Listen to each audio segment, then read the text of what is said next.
Bismillahirrahmanirrahim. Bismillahirrahmanirrahim. Assalamualaikum warahmatullahi wabarakatuh. Salam sejahtera buat kita semua. Yang terhormat dan kita banggakan, Pak Muji Santosa selaku Direktur Muji Santosa Training and Consulting. Yang kita hormati para senior, para suhu-suhu pengadaan yang ada di ruang kelas ini. Kemudian yang kita hormati narasumber kita pada hari ini, dan yang kita hormati Bapak Ibu sekalian para peserta kelas online Muji Santosa Training and Consultant pada siang ini.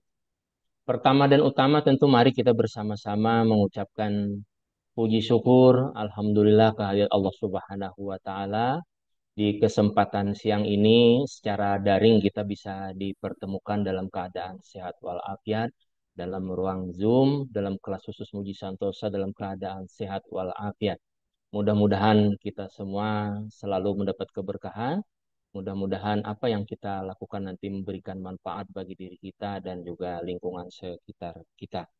Tak lupa salawat dan salam keharibaan Nabi besar Muhammad Sallallahu Alaihi Wasallam beserta keluarga, sahabat, dan pengikut beliau hingga yaumil akhir. Bapak Ibu hadirin yang berbahagia, berbahagia di kesempatan siang ini kita bisa kembali berjumpa di ruang kelas online Muji Santosa Training and Consulting dalam rangka pembahasan materi penerapan TKDN berdasarkan Perpres 46 tahun 2025. Bapak Ibu hadirin yang berbahagia, di Perpres terbaru ini, di Perpres perubahan kedua, Perpres 16 2018 ini, pada pertimbangan itu disebutkan bahwasanya salah satunya adalah untuk meningkatkan penggunaan produk dalam negeri. Penyebutan hal ini di pertimbangan tentu menunjukkan kepada kita konsen dan perhatian pemerintah terhadap PDN. Kemudian yang kedua tentunya pentingnya PDN di dalam PBJ. Bapak Ibu hadirin sekalian, nah hal inilah yang mendasari kelas kita pada hari ini, dan alhamdulillah satu kebanggaan di kesempatan hari ini telah hadir narasumber kita yang woman yang luar biasa menurut saya, karena kalau berdasarkan data riwayat beliau, narasumber kita hari ini adalah seorang widyaswara, beliau seorang trainer, beliau juga seorang dosen. Kemudian di bidang PBJ, beliau seorang pejabat pengada, beliau seorang kelompok kerja pemilihan, kemudian beliau juga seorang trainer, beliau seorang instruktur PBJ, kemudian tim penyusun P3DN, dan juga penyusun modul P3DN. Jadi sangat tepat narasumber kita hari ini, dan saya harap kawan-kawan semua stay on terus, walaupun off kamera, tapi stay on terus, karena yang dibahas ini materi yang luar biasa, dan akan disampaikan oleh narasumber kita yang luar biasa juga. Bapak Ibu sekalian, mari bersama kita sambut narasumber kita pada hari ini, Ibu Dr. Indrani Darmayanti, SPMSI. Kepada Ibu, waktu dan ruang kami persilahkan. Baik, selamat siang Bapak Ibu sekalian. Terima kasih Pak Muhyiddin. Assalamualaikum warahmatullahi wabarakatuh. Waalaikumsalam Pertama-tama warahmatullahi. tentu saya menyampaikan terima kasih Pak Muji Santosa. Sudah lama tidak berjumpa ini Pak. Mungkin saya Pak Muji ini guru saya Pak Muhyiddin gitu ya. Dari tahun mungkin tahun 2000 lama banget, Pak. Ya, saya pertama kali berkecimpung di pengadaan itu 2006. Nah, mulai bergabung dengan LKPP 2010. Sejak saat itulah ya, Bapak dan Ibu nih Pak Muji itu betul-betul guru saya ini.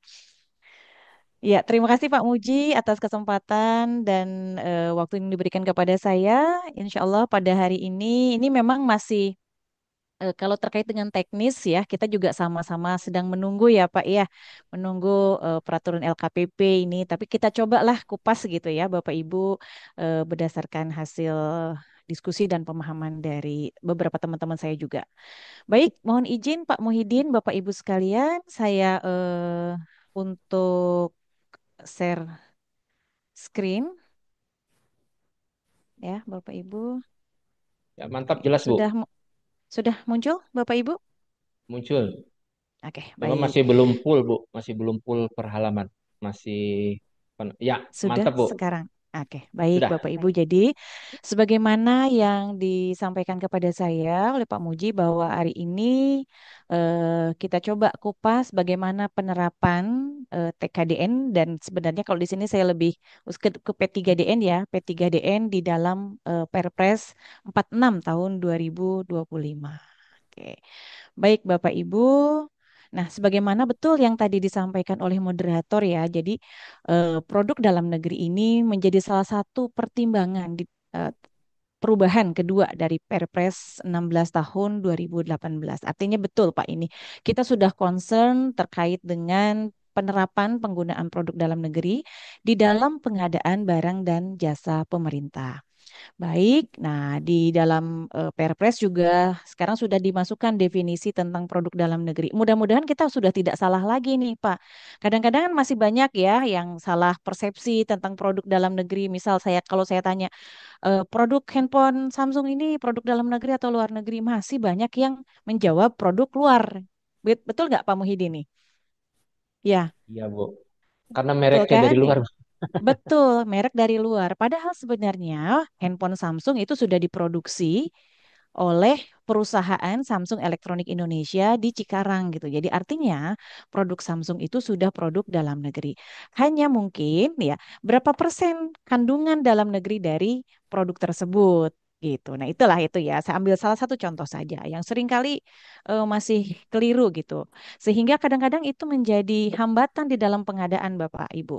Saat perencanaan, misalkan user minta satu barang, PPK-nya, oh ini bukan produk dalam negeri. Akhirnya tuh perdebatan tuh Pak antara user dengan PPK. Akhirnya itu memberat, jadi lambat. Padahal itu cuman karena tidak samanya persepsi tentang apa sih definisi produk dalam negeri. Mudah-mudahan sudah tidak keliru lagi ya bahwa produk dalam negeri adalah barang jasa termasuk rancang bangun dan perkayasaan yang diproduksi atau dikerjakan oleh perusahaan yang berinvestasi dan berproduksi di Indonesia. Satu itu.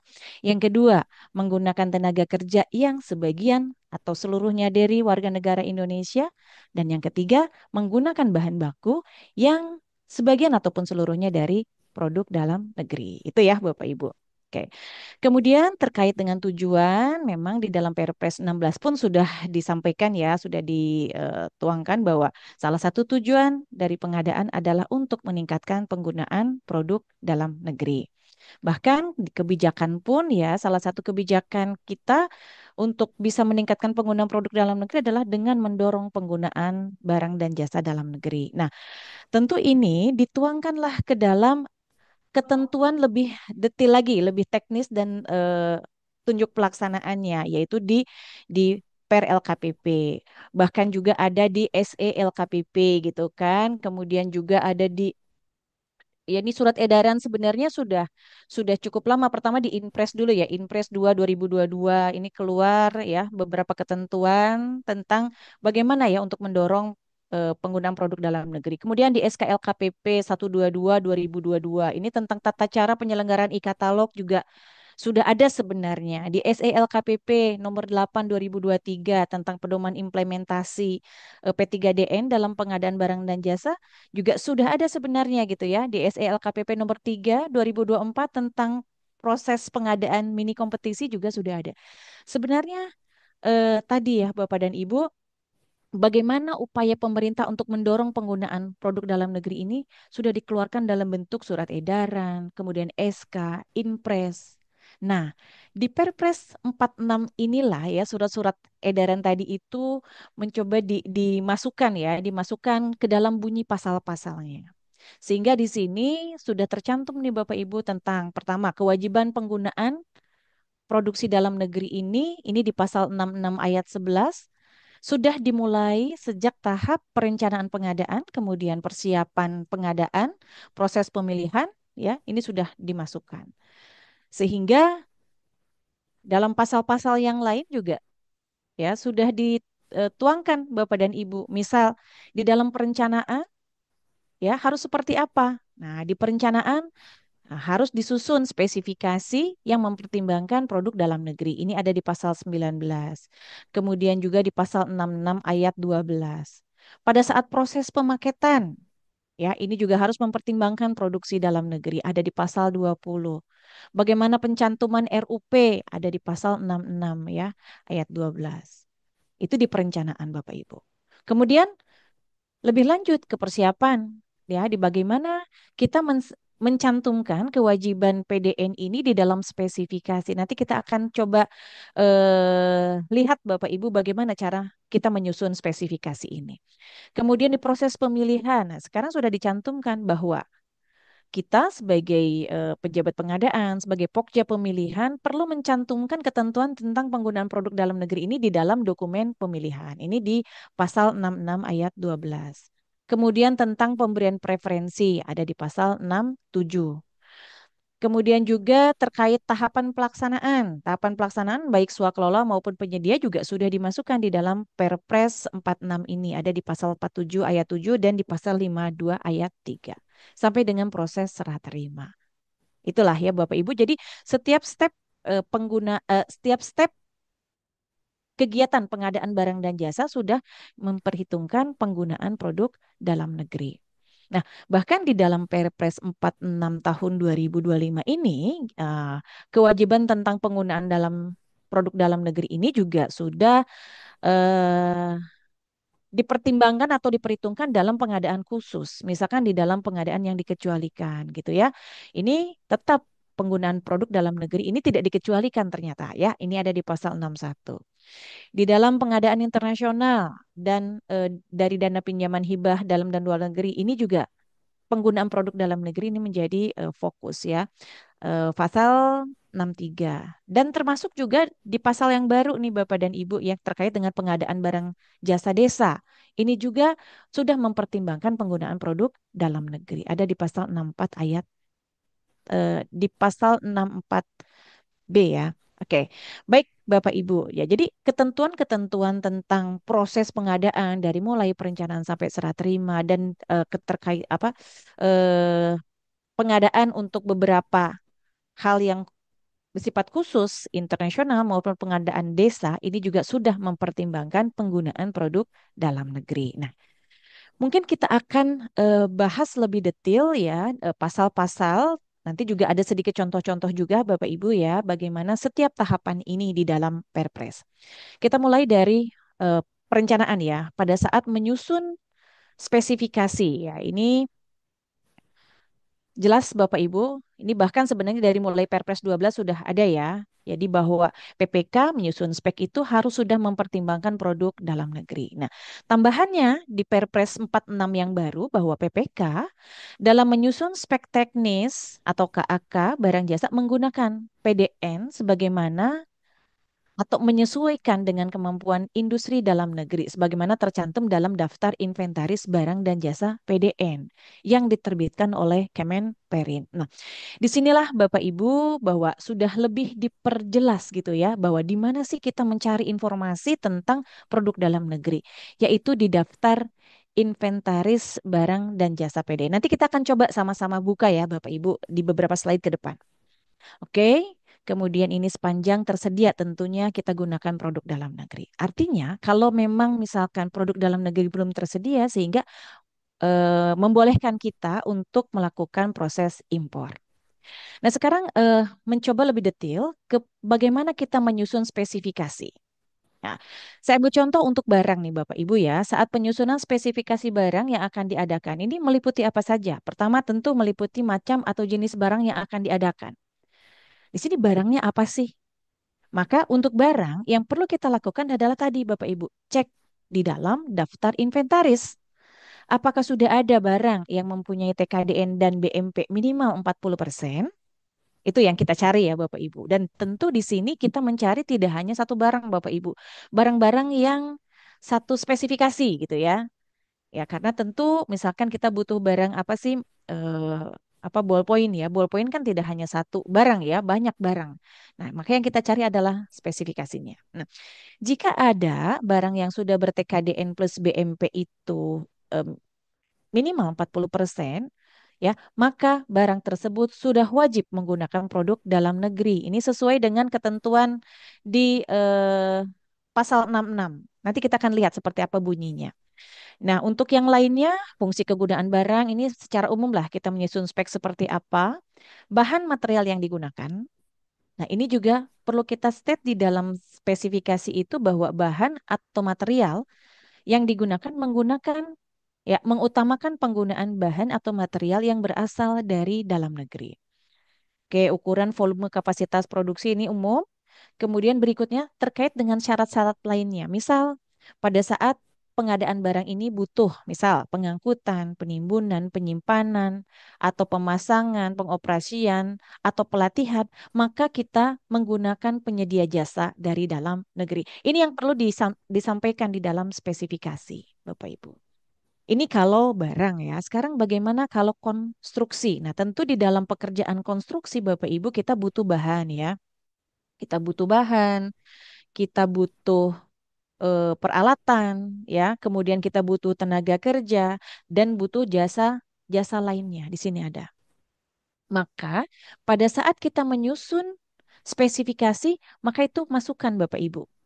Ya, ketentuan itu kalau misalkan bahan ini memang tadi ya sudah memenuhi ketentuan ber-TKDN plus BMP misalkan di atas 40%, maka barang tersebut atau bahan tersebut juga sudah wajib menggunakan produk dalam negeri. Nah, tentu di sini karena di dalam konstruksi tentu butuh bahan dan material yang jumlahnya tidak sedikit ya Bapak Ibu ya, maka kita tentukan ya komponen utama atau bahan utama dari pekerjaan konstruksi itu apa? Tentu untuk bangunan dan jalan bisa berbeda. Peralatan. Nah, peralatan di sini kita akan sampaikan bahwa peralatan diproduksi atau dimiliki dan atau dimiliki oleh perusahaan dalam negeri. Diutamakan Bapak Ibu ya, diutamakan menggunakan peralatan yang diproduksi dan atau dimiliki oleh perusahaan dalam negeri. Karena untuk peralatan ini nanti jika kita akan menghitung nilai TKDN-nya tentu akan dihitung berdasarkan dia diproduksinya di mana dan dimilikinya oleh perusahaan mana.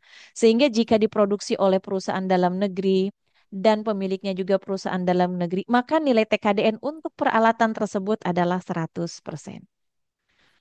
Itu mungkin saya tidak di apa namanya di webinar kali ini mungkin saya tidak akan ke teknis sampai ke menghitung TKDN gitu ya Bapak Ibu ya, karena kita akan coba mengupas bagaimana sih ya penerapan P3DN ini berdasarkan Perpres. Mungkin nanti next time kita bisa ketemu untuk perhitungan TKDN-nya. Kemudian untuk tenaga kerja. Tenaga kerja pun di dalam spesifikasi dicantumkan Bapak Ibu bahwa tenaga kerja warga negara Indonesia. Karena kita sudah yakin bahwa di dalam pekerjaan konstruksi tersebut tentu menggunakan WNI ya Bapak Ibu kita. Ya, tentu kalau WNI maka TKDN-nya nanti bisa 100% untuk komponen tenaga kerja.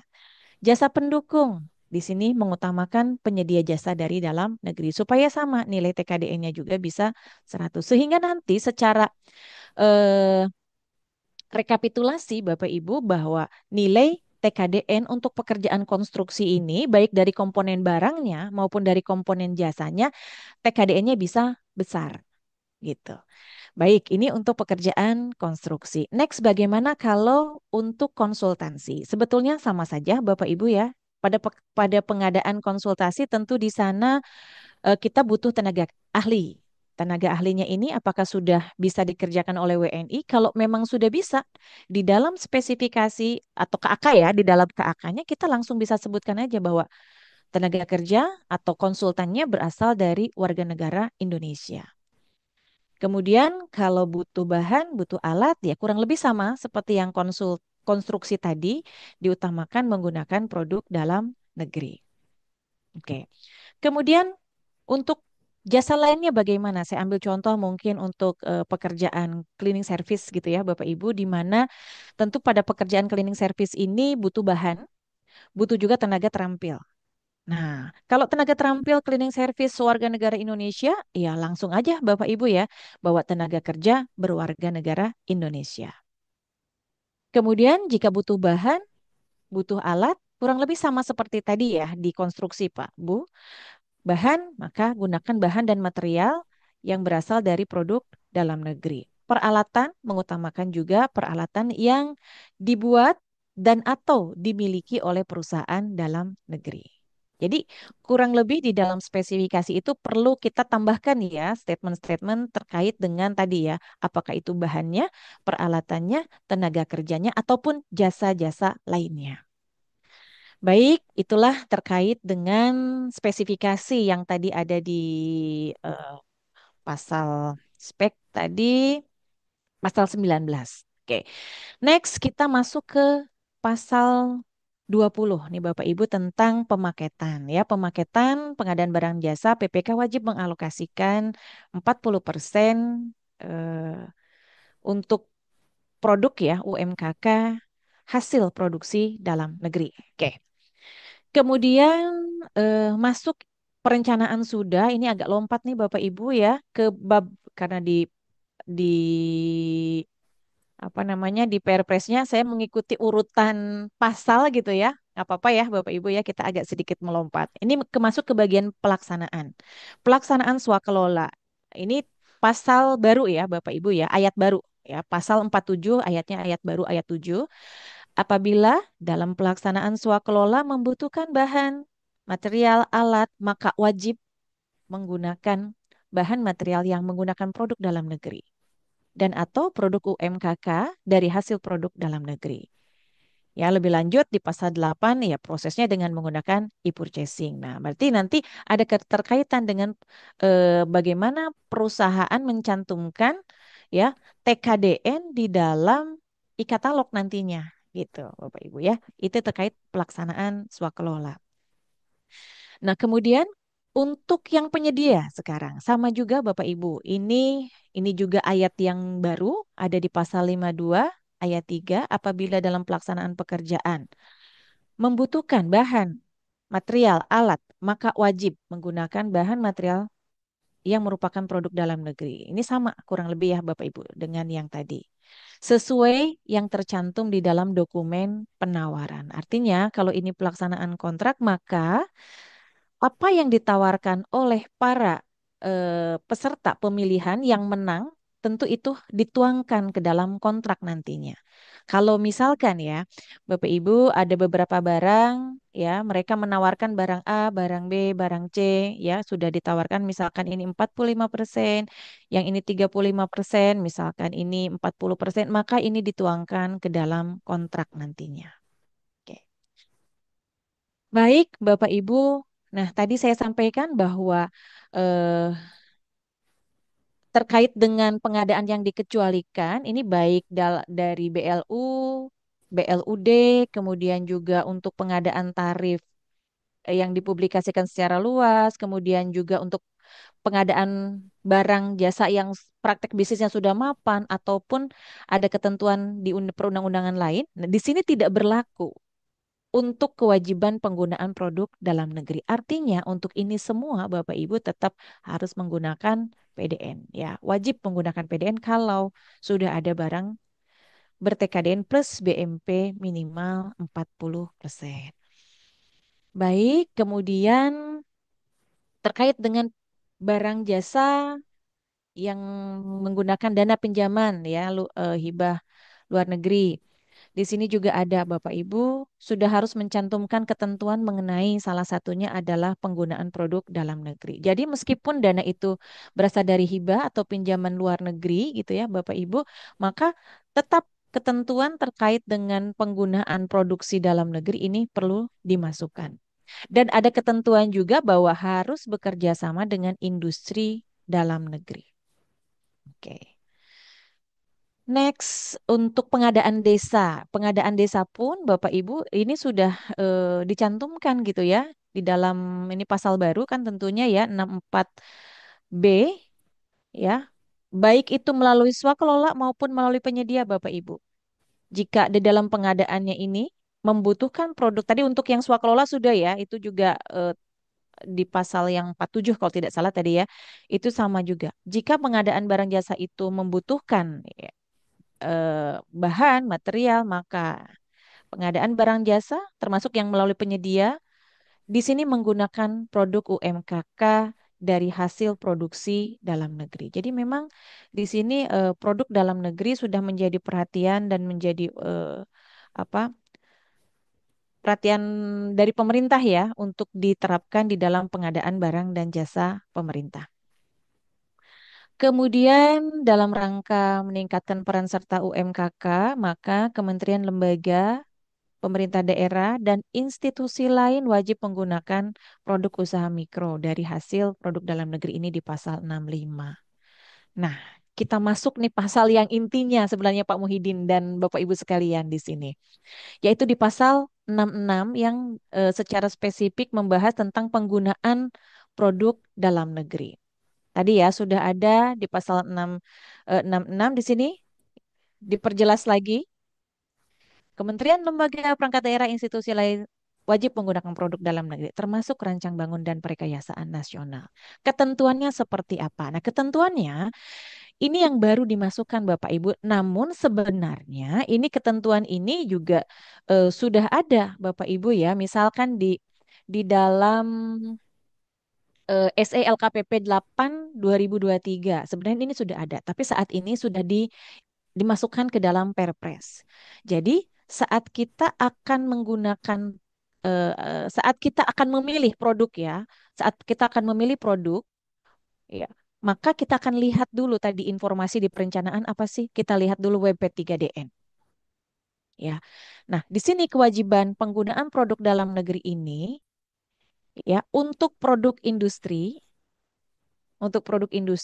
ketentuannya adalah pertama, jika sudah ada barang ber-TKDN plus BMP paling sedikit 40%, maka kita sudah wajib menggunakan produk dalam negeri dengan TKDN paling sedikit 25%. Ini sebenarnya ketentuan ini sudah ada di SE LKPP waktu itu SK LKPP 8 ya 2023 tentang implementasi P3DN. Kemudian apabila ya dalam hal produk dalam negeri yang memiliki penjumlahan nilai TKDN plus BMP paling sedikit 40% sebagaimana di ayat 2A ini tidak tersedia atau volumenya tidak mencukupi kebutuhan, maka penggunaan produk dalam negeri yang memiliki nilai tingkat komponen dalam negeri paling sedikit. Jadi kita pilihlah yang paling sedikit 25%. Meskipun dia misalkan tidak punya BMP. Tidak mencapai 40 gitu ya Bapak Ibu. Ya, meskipun dia tidak punya BMP. Nah, kemudian jika barang A dan B ini tidak tersedia atau volumenya kurang, maka tahap berikutnya kita bisa memilih produk dalam negeri yang ber-TKDN kurang dari 25%. Ya, pilih yang TKDN-nya kurang dari 25%. Andaikan A, B, dan C ini juga tidak tersedia, maka tahap berikutnya adalah pilih produk dalam negeri meskipun dia tidak ber-TKDN. Artinya dia PDN tetapi non TKDN. Biasanya ini belum bersertifikat gitu ya Bapak Ibu ya.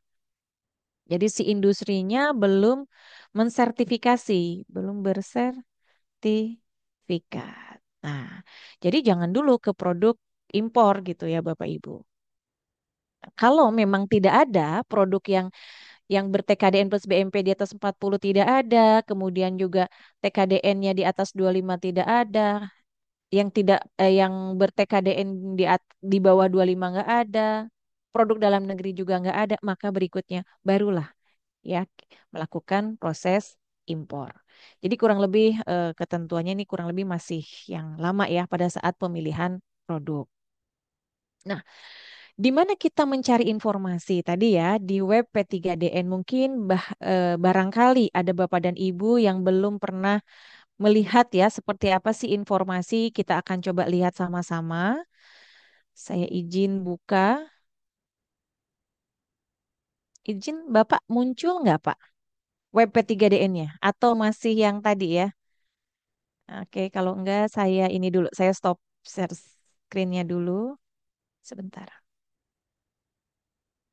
Sudah muncul, Pak? Belum, Bu, belum. Ya, muncul, Bu. Sudah muncul. Oke. Ya, inilah web P3DN ya, Pak ya. tkdn.kemenperin.go.id. Nah, jadi Bapak Ibu di sini ini ada ini halaman mukanya gitu ya. Di mana di bagian bawah ini adalah informasi tentang TKDN, Pak.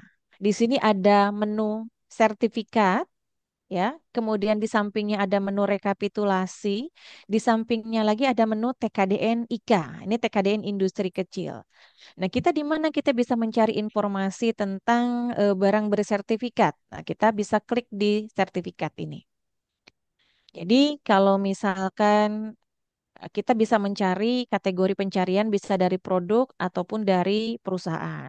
Saya ambil contoh dulu ya, Bapak Ibu yang produk. Kata kuncinya apa? Misalkan kita mau mencari perahu karet ya, Bapak Ibu, maka kita klik. Oke, perahu karet di sini ada. TKDN 34% ya. Siapa yang memproduksi? PT Putra Raksasa Nusantara. Ya, tentu perahu karet di sini lihat spesifikasinya ya Bapak Ibu ya. Lihat spesifikasinya karena lain spesifikasi tentu TKD-nya lain. Contoh, ini kebetulan saja sama ya, ada 470 dan 330 sama-sama diproduksi oleh PT Putra Raksasa Nusantara sama ini TKD-nya 34 kebetulan sama. Oke. Nah, tapi bisa saja berbeda gitu ya Bapak Ibu. Sekarang kita coba lihat dari perusahaan ya. Nah, yang gampang misalkan ya Samsung lah tadi ya. Saya nggak di endorse nih Pak. Karena biasa saja ya kalau kalau handphone itu kan kita pegang tiap hari nih Pak. Jadi yang ingetnya handphone ya Samsung gitu ya. Baik. Nah, ini dia Bapak Ibu. Contoh ya di Samsung ini sudah ada 92 sekarang sertifikat yang sudah disertifikasi. Nilainya bervariasi, Pak, Bu. Kita lihat nih ada yang 39, ada yang 36, ada yang 40, ada yang 37, jadi sangat-sangat bervariasi.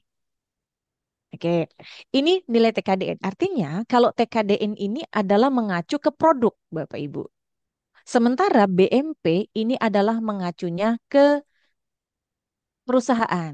Jadi, kalau tadi Samsung Electronic Indonesia punya 92 produk yang sudah bersertifikat, nah BMP-nya tetap satu, Pak. Ya, BMP ini ada ya, BMP ini adalah nilai eh, penghargaan ya yang diberikan oleh pemerintah kepada si perusahaan ini atas empat aspek ya Pak ya. Pertama, alokasi dana mereka untuk kemitraan dengan UMKK. Yang kedua adalah alokasi dana mereka untuk pengelolaan lingkungan hidup ya berupa kepemilikan ISO dan OSAS penerapan SMK 3. Yang ketiga adalah alokasi anggaran mereka untuk pemberdayaan lingkungan sosial, yaitu berupa dana CSR-nya. Dan yang keempat adalah layanan purna jualnya. Jadi kalau misalkan pengen dapat sekitar 15% ini maksimal ya Bapak Ibu ya. 15% ini adalah maksimal BMP, itu kurang lebih investasi kurang lebih sekitar 10 eman ya. Saya rasa kalau untuk sekelasnya si Samsung ini sedikit lah gitu ya, Bapak Ibu. Nah, itulah Bapak Ibu bagaimana cara kita mencari eh, nilai TKDN dan BMP. Mudah-mudahan ya udah tidak keliru lagi nih, gitu ya Bapak Ibu. Next, sebentar saya kembali ke slide saya.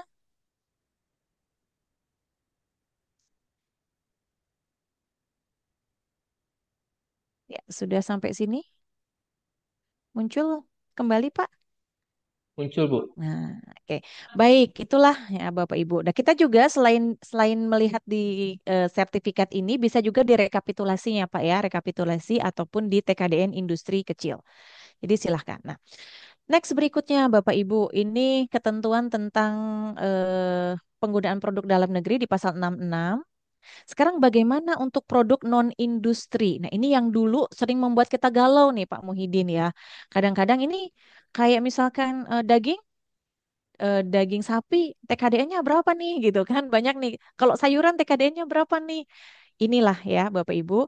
Jadi eh, untuk ya kewajiban pengguna produk dalam negeri nih untuk produk non-industri menggunakan produk dalam negeri yang dinyatakan oleh pelaku usaha. Jadi sekarang sudah clear bahwa untuk yang non-industri adalah self declare. Ya, kalau dulu masih kita galau nih gitu ya, ada yang persepsinya macam-macam lah gitu. Sekarang sudah dijelaskan di dalam Perpres 46. Kemudian apabila produk dalam negeri tadi yang di ayat 2 tadi itu tidak tersedia, maka dapat menggunakan produk impor. Dan ini pun ya dilakukan ya ketentuan mengenai pemenuhan kewajiban penggunaan PDN dimaksud ayat 2 dilaksanakan dengan memperhatikan kemampuan industri dalam negerinya. Bisa dilihat dari tadi WP3DN tadi salah satunya.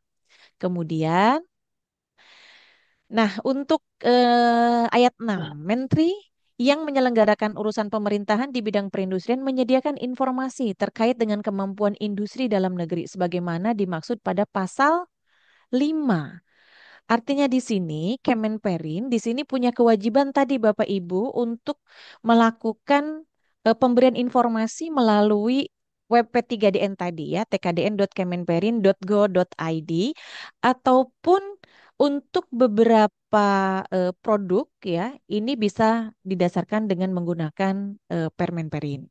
Nah, tapi tetap ya rujukannya ke web P3DN.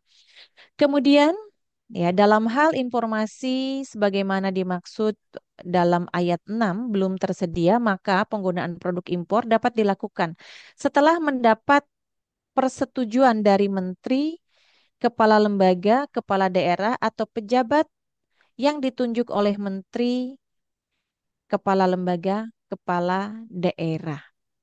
Nah, ini dia Bapak Ibu, ini kaitan dengan eh pada saat misalkan ada sebuah kementerian dia akan melakukan kan ini impor ya. Produk pada ayat 2 dan ayat 3 tidak tersedia maka menggunakan impor. Kemudian di ayat 5-nya ketentuan mengenai pemenuhan kewajiban ini memperhatikan kemampuan industri. Artinya kalau belum mampu maka boleh impor gitu ya Bapak Ibu ya. Nah, ini berarti bahwa Kemenperi ini juga dapat memberikan informasi terkait dengan kemampuan industri ini baik melalui web P3DN. Yang kedua mengenai melalui Permenperin atau melalui ini informasi baru dapat banget gitu ya Bapak Ibu ya karena saya perlu harus memberikan apa harus mengecek dulu nih alurnya seperti apa sih kalau kementerian lembaga ini mau melakukan proses impor gitu ya karena tadi kemampuan industri dalam negerinya belum belum siap misalkan harus seperti apa. Jadi ini dari pusat P3DN ya Bapak Ibu, biasanya berdasarkan permintaan dari kementerian dan lembaga, ya khususnya jika mereka mau melakukan impor, misalkan ada list barang yang akan diimpor, misalkan ada 30 barang ya Bapak Ibu, maka bersurat ke Kemenperin untuk meminta informasi tentang kemampuan industri nasional. Nanti dari Menteri Perindustrian akan didisposisikan kepada Sekjen dan Pusat P3DN ya untuk menganalisa Bapak Ibu. Kemudian berdasarkan analisa dari Pusat P3DN bersama dengan sektor pembina. Jadi di Kemenperin itu kan ada direktorat-direktorat pembina ya Bapak Ibu. Misalkan Direktorat Industri Alat Angkut, Direktorat apa namanya? Industri logam dasar dan sebagainya gitu ya Bapak Ibu atau industri elektronika dan telematika misalkan. Nah, maka berdasarkan analisa dari pusat P3DN dan pembina sektor direktoratnya juga bersama dengan asosiasi industri. Nah, jadi artinya pemberian informasi yang diberikan oleh Kemenperin ini juga didasarkan atas satu informasi dari asosiasi dan informasi dari eh, direktorat pembinanya.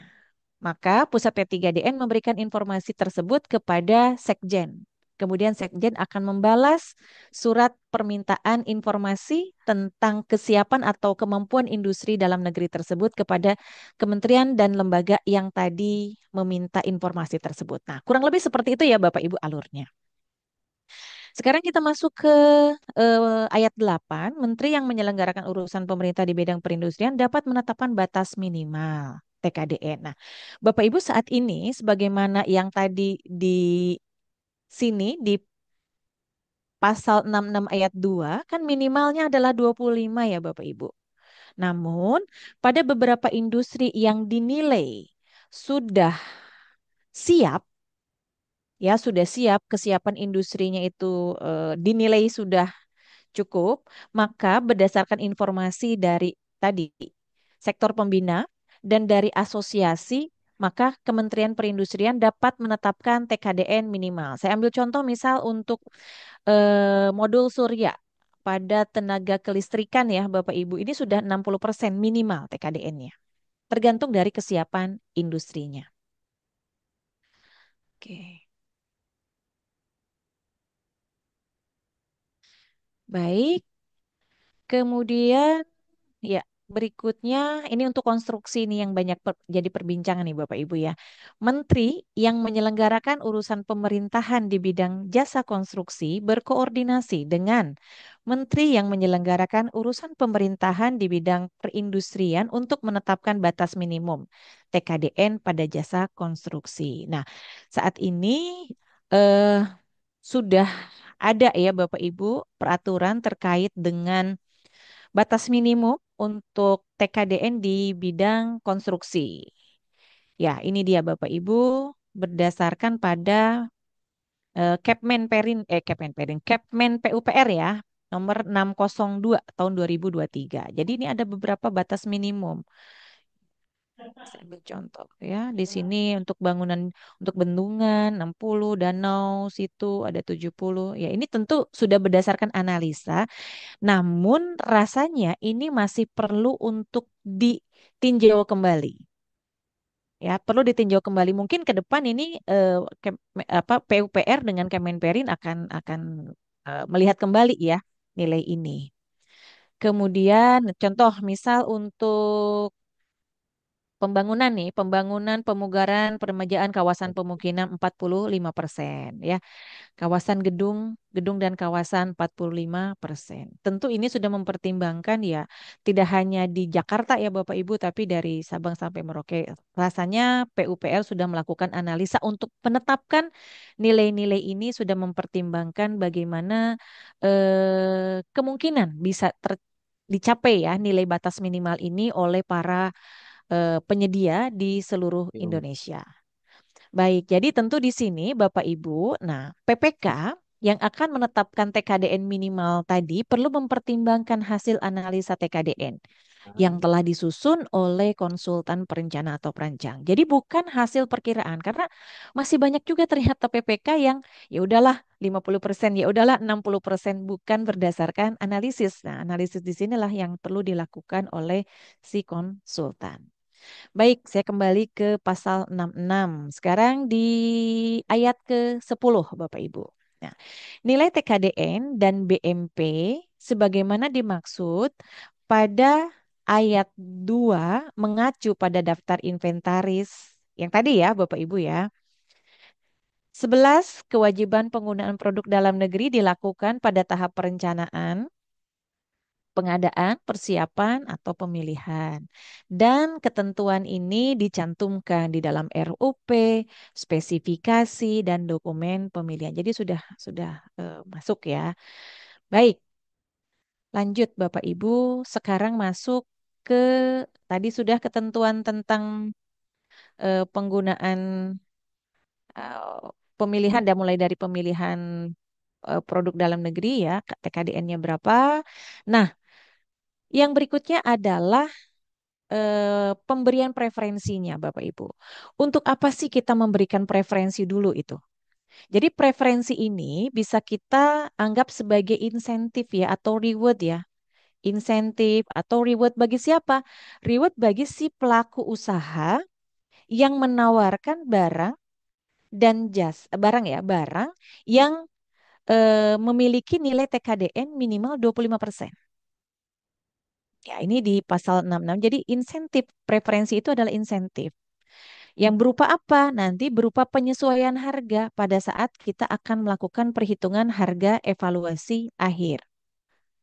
Ya, preferensi merupakan nilai penyesuaian harga terhadap harga penawaran pada proses perhitungan harga evaluasi akhir.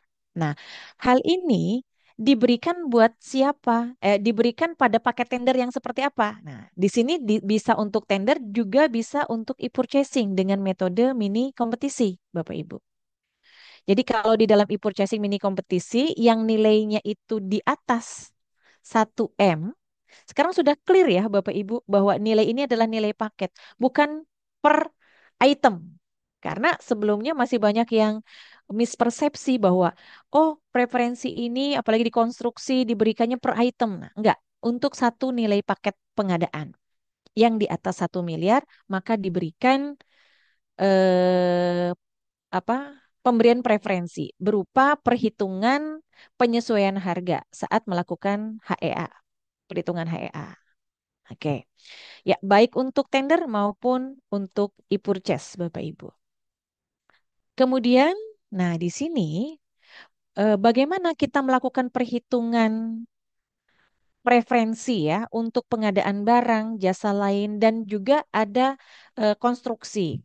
Kalau untuk barang Bapak Ibu ya, jadi saya misalkan saja di sini atau saya bacakan dulu ya Bapak Ibu ya, melalui tender e-purchasing mini kompetisi dengan ketentuan satu, preferensi harga diberikan paling tinggi 25% untuk barang. Dan pada pengadaan jasa lainnya, pengadaan barang dan pengadaan jasa lainnya.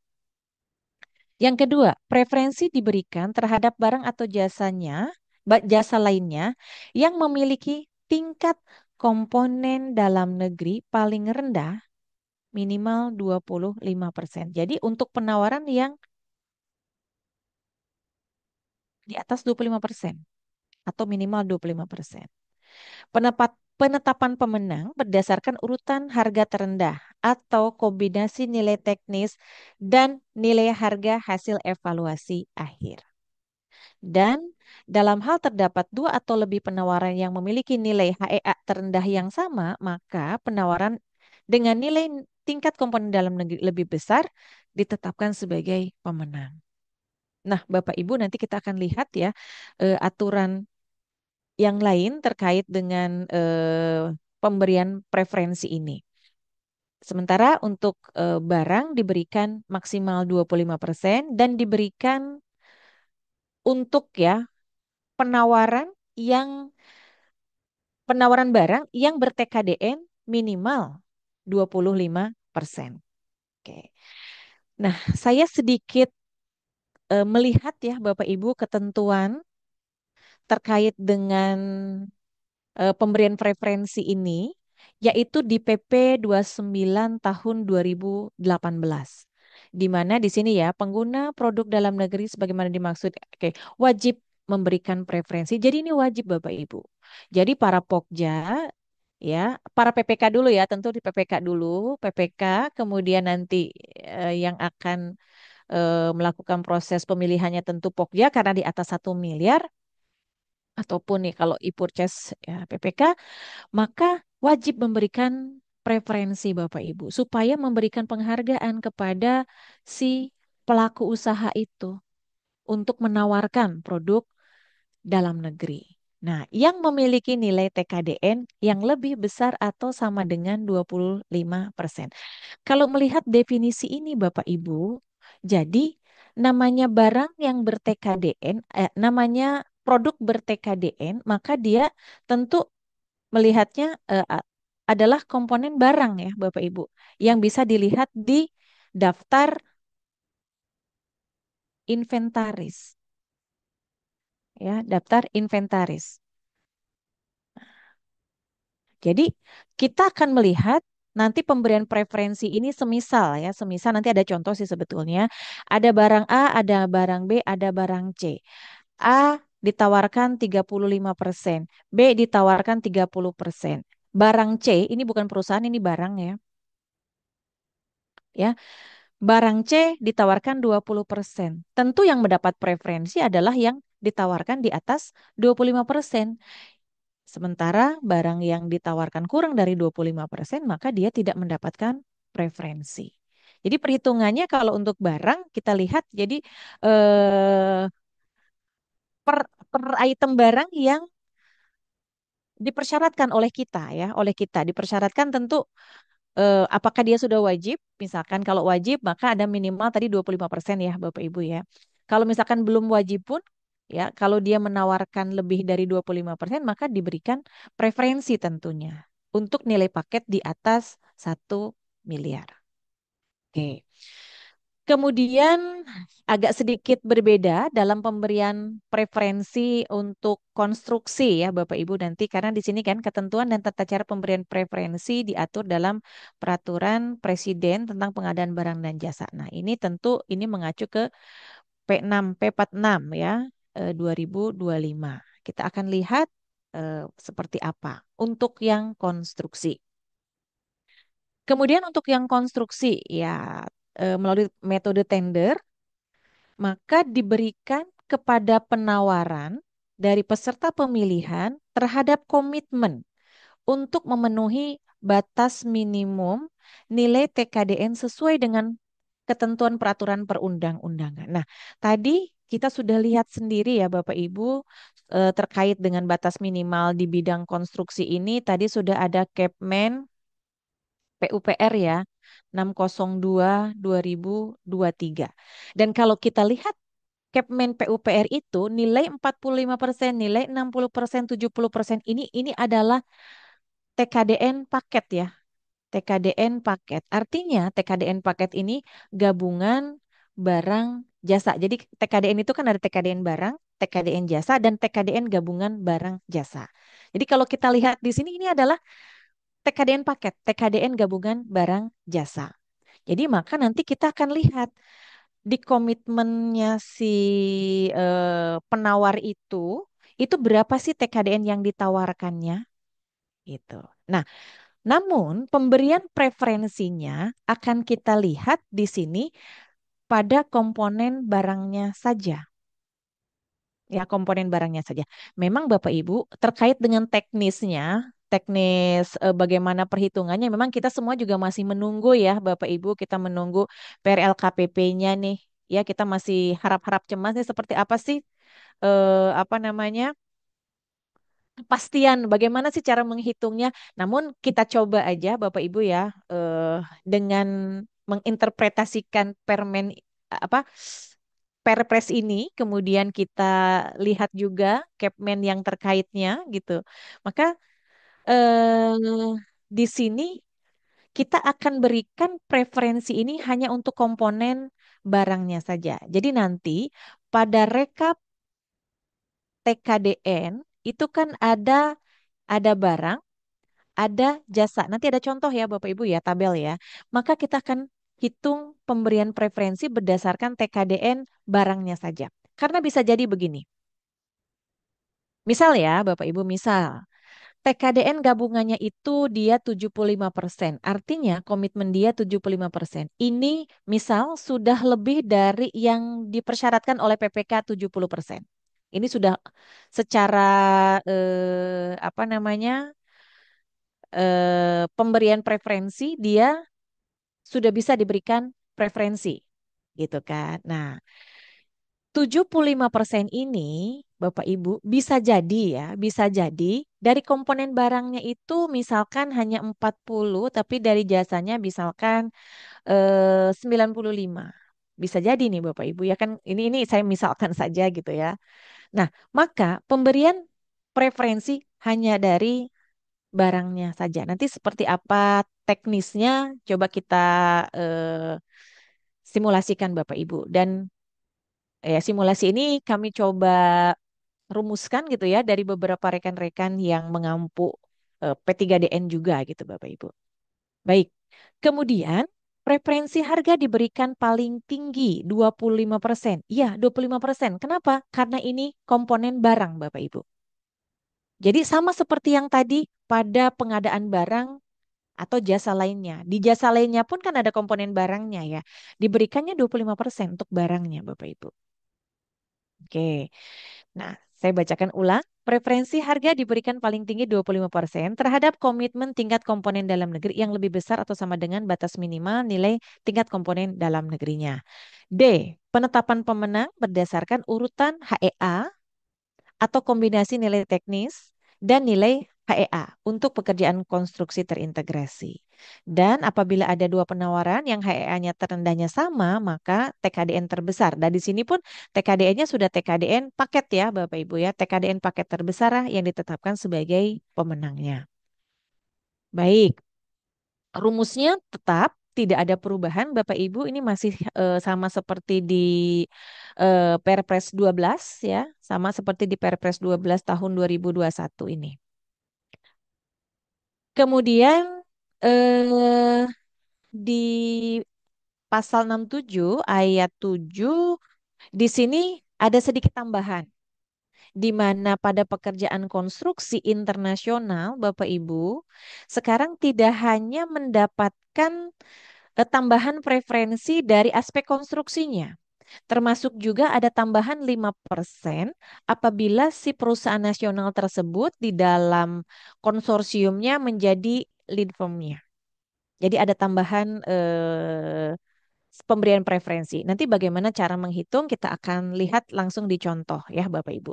Baik, ini untuk pengadaan barang ya. Contoh yang tadi, contoh misal ada dua perusahaan Bapak Ibu, ada 4 barang yang ditawarkan di sini ya. Barang 1, 2, 3, 4. Kita lihat TKDN-nya ya antara perusahaan A dan perusahaan B. Bapak Ibu, tanpa kita mempertimbangkan TKDN maka perusahaan A yang menjadi pemenang karena dia menawarkan 3,32 miliar sementara perusahaan B 3,34 miliar. Jadi perusahaan A yang menang tanpa kita memperhitungkan TKDN-nya. Nah, berikutnya karena ini sudah di atas 1 miliar maka kewajiban dari eh, PPK memberikan preferensi. Nah, jadi preferensi itu ada di ranah mana sih? Ada di perencanaan ataukah di Pokja yang punya kewajiban untuk menentukan berapa besaran preferensi? Karena kan preferensi itu maksimal 25% ya Bapak Ibu. Jadi Bu, sebenarnya boleh nggak sih kurang dari 25%? Ya monggo silahkan Bapak Ibu itu kebijakan dari instansi Bapak dan Ibu. Kenapa Kenapa bicaranya maksimal gitu ya?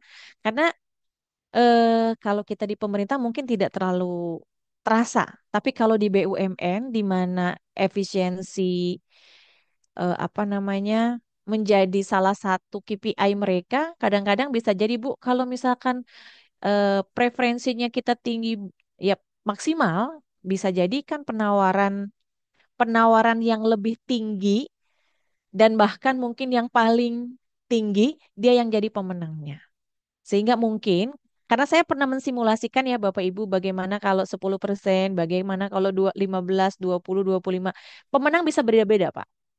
Pemenang bisa berbeda-beda. Sehingga ya di sini silahkan kebijakan dari instansi Bapak dan Ibu untuk menentukan berapa besaran preferensi yang akan diberikan.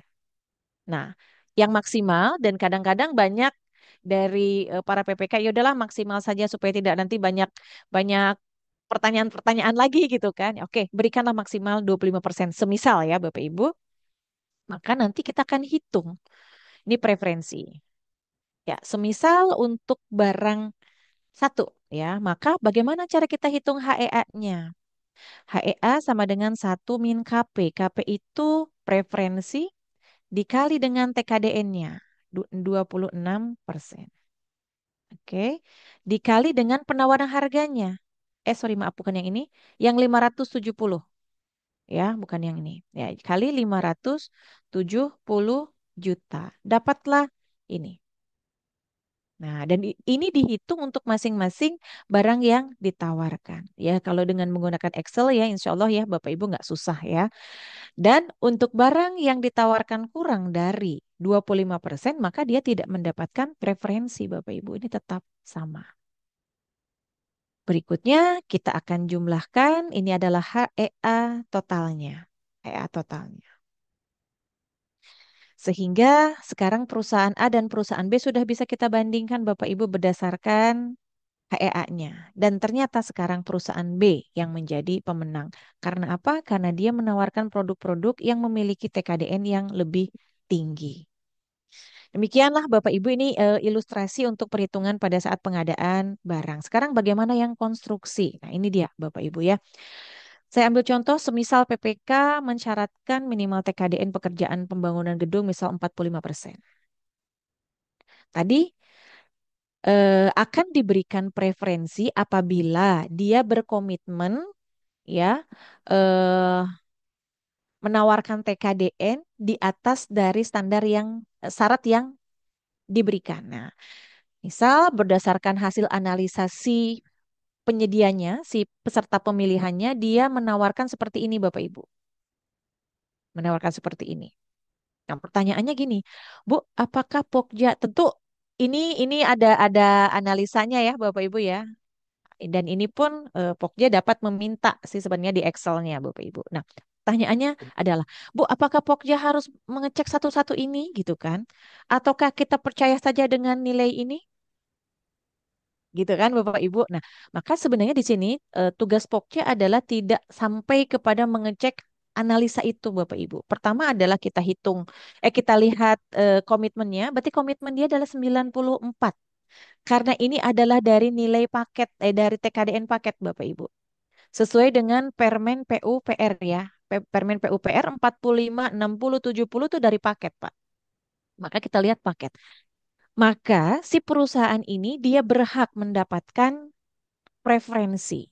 Preferensi akan kita hitung dari komponen barangnya. Nah, kalau dulu Bapak Ibu kita akan hitungnya itu dari per item barang Bapak Ibu ya.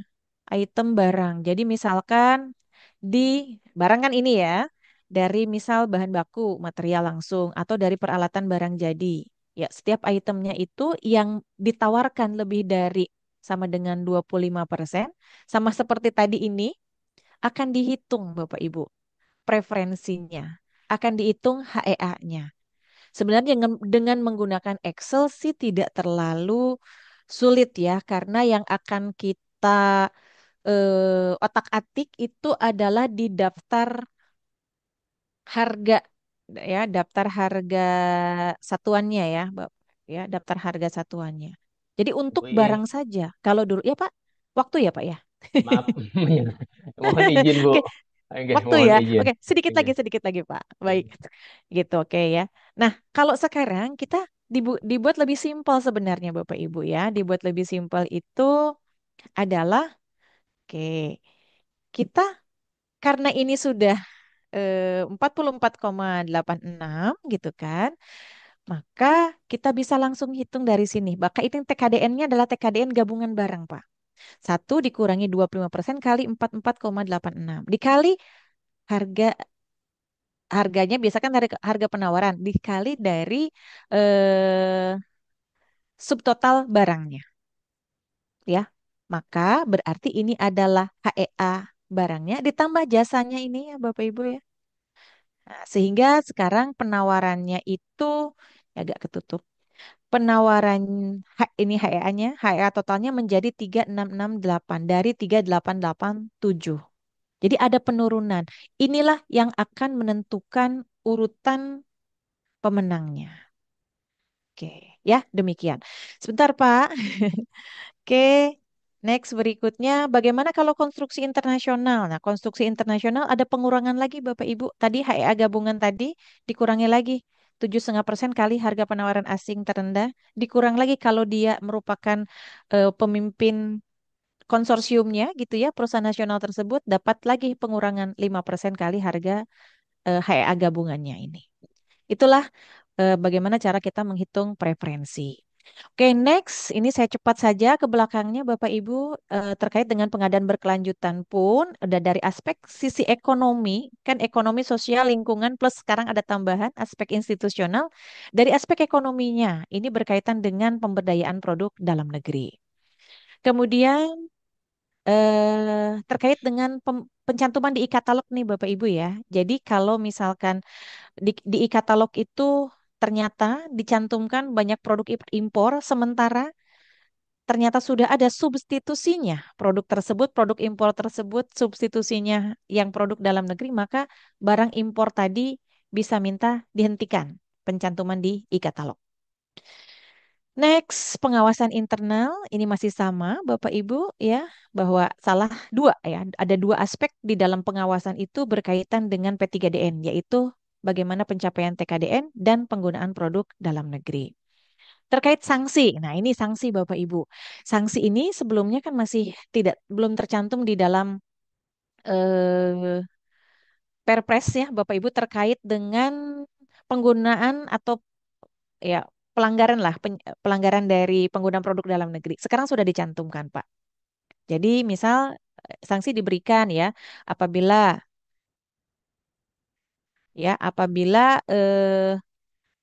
ternyata misalkan ini industrinya sudah ada di dalam negeri berdasarkan informasi dari hmm, Kemenperin. Ternyata dia masih impor. Gitu kan. Nah, itu. Kemudian atau misalkan yang harusnya sudah ditawarkan dengan menggunakan produk dalam negeri. Nah, dia menawarkan produk impor. Kemudian itu berarti sanksinya administrasi. Next berikutnya sekarang penyedia Bapak Ibu yang menyerahkan barang. Ini udah kontrak Pak. Kontraknya janjinya PDN. PDN-nya ber-TKDN 45 misal Pak. Ternyata realisasinya hanya 40. Maka lebih rendah dari TKDN yang tertuang dalam kontrak, maka dia kena sanksi Bapak Ibu. Ya, memang di sini sanksi administratifnya berupa apa saja? Ya, ada denda. Dan ini berdasarkan peraturan kepala lembaga. Belum keluar kepala lembaga aturannya Bapak Ibu. Namun kalau kita mengacu ke PP 29 2018, ketentuannya adalah selisihnya 45 dikurangi 40 dikali harga penawarannya, Pak. Gitu. Kemudian menyerahkan barang impor. Ya, seharusnya produk dalam negeri. Berapa 3 kali nilai barang yang diimpor. Itu. Ininya sanksinya. Kalau di peraturan LKPP-nya belum keluar ya, seperti apa bunyinya. Namun berdasarkan PP 29 sudah ada. Kemudian menyerahkan produk impor yang seharusnya produk dalam negeri sesuai self declare-nya. Mereka mengaku si penyedia itu bahwa ini produksinya dalam negeri, tapi ternyata produk impor. Ini dapat sanksi. Oke, inilah Bapak Ibu ketentuan di pasal di PP eh, 29 ya. Ada di pasal 16, 106, 107, 109, 1010. Oke. Itu eh, untuk yang sanksi penyedia di katalog ya Bapak Ibu, kadang-kadang kan ada juga ya penyedia dulu tuh Pak. Sekarang masih juga yang mencantumkan tidak sesuai dengan sertifikat ya. Harusnya cuma 10% dicantumkannya 70% ya. Tidak sesuai maka kita bisa eh, apa namanya? Kalau di e-katalognya tentu bisa dilaporkan ya Bapak Ibu ya. Dilaporkan. Jadi pembuatan atau tindakan penyedia yang pada proses pencantuman katalog dia juga bisa kena sanksi administrasi, bisa surat peringatan, penghentian dalam sistem transaksi e-purchasing atau penurunan pencantuman penyedia. Nah, sanksi untuk kita sebagai pelaku pengadaan seperti apa?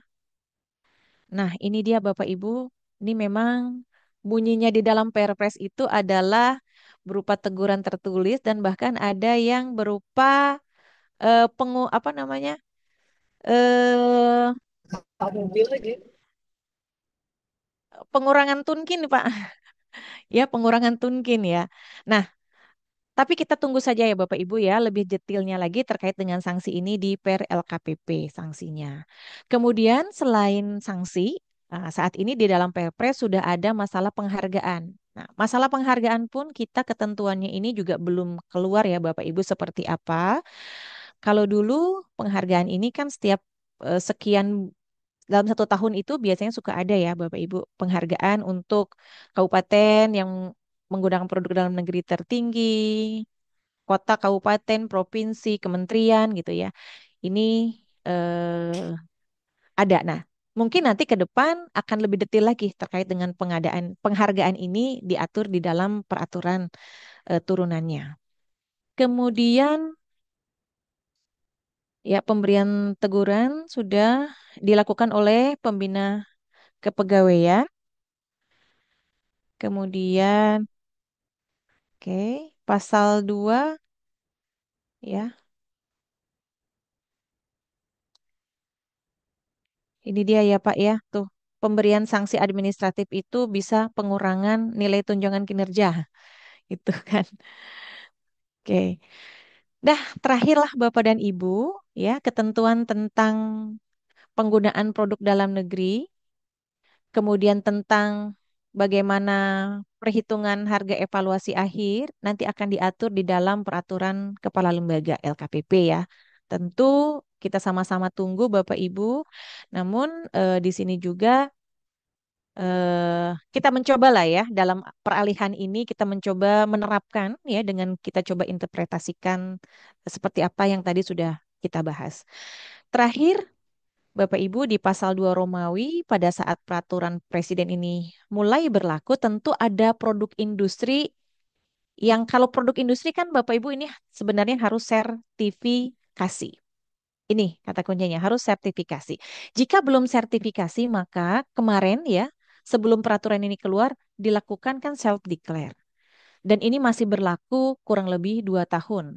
Artinya selama 2 tahun ini, pemerintah memberikan kesempatan kepada para produsen untuk mensertifikasi produknya.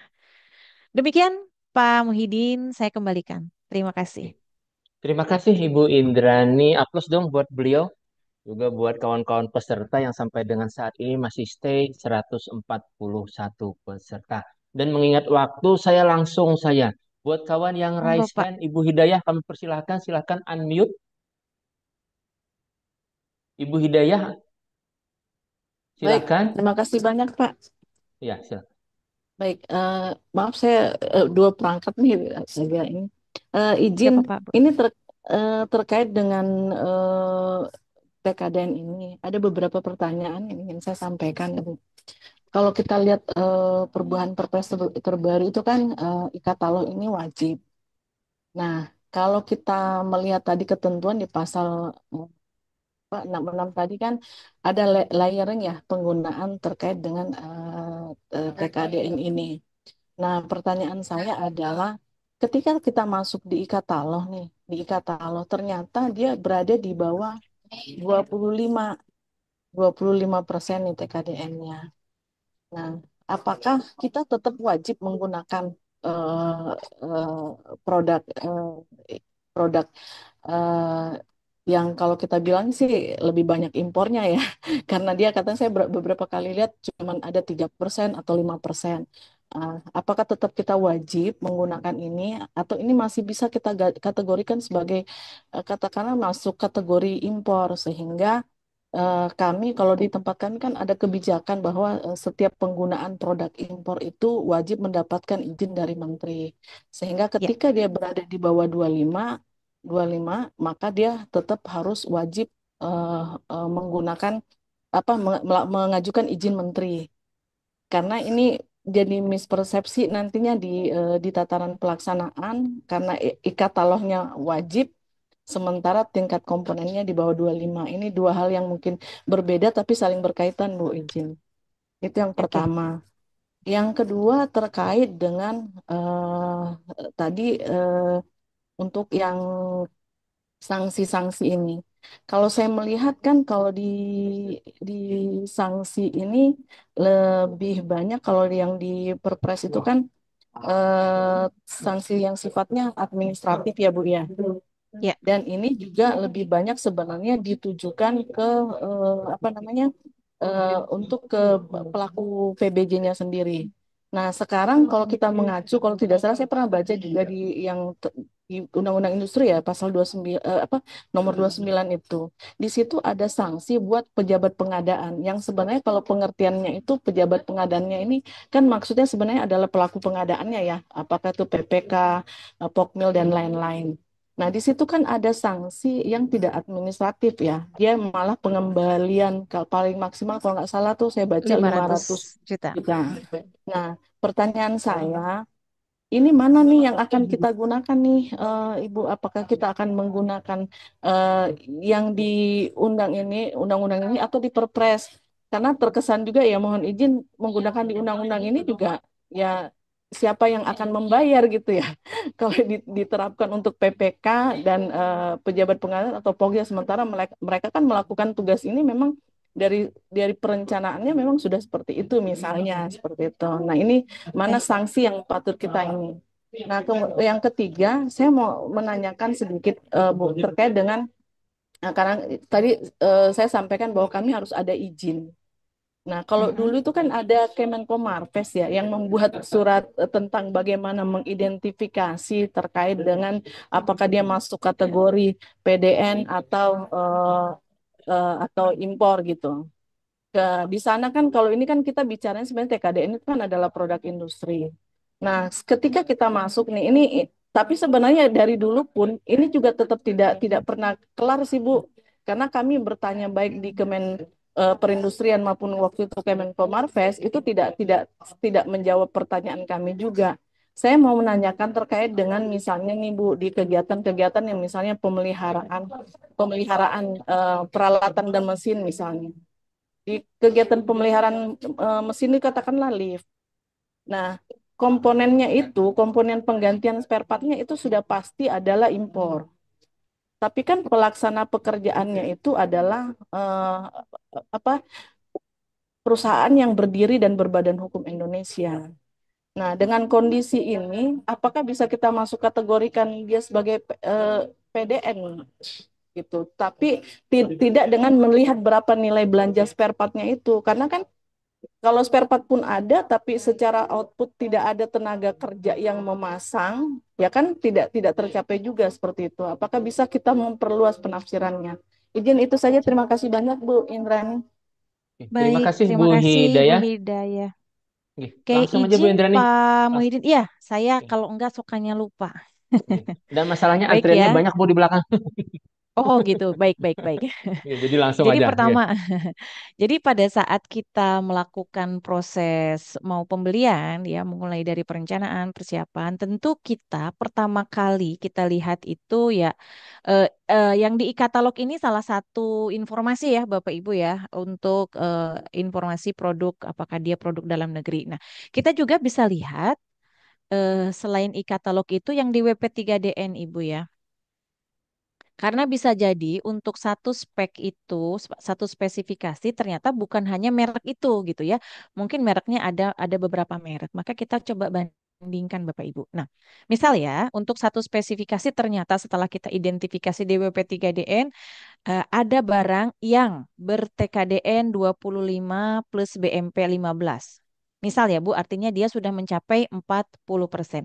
Maka kalau di sini, kalau sudah ada yang mencapai ini, artinya ini sudah wajib. Wajib ya, wajib menggunakan produk dalam negeri. Tapi, tapi jika ini udah kita cari nih ada beberapa produk yang diproduksi di Indonesia yang speknya seperti yang kita akan beli, ternyata belum ada yang mencapai 40, Bu. 40 ini kan bisa ya. Bisa TKDN-nya memang di atas 40. Ini udah pasti di atas 40, Bu. Ya, kalau dia punya BMP maka pasti ya di atas 40. Atau tadi TKDN plus BMP 40. Nah, maka ini kategorinya sudah wajib.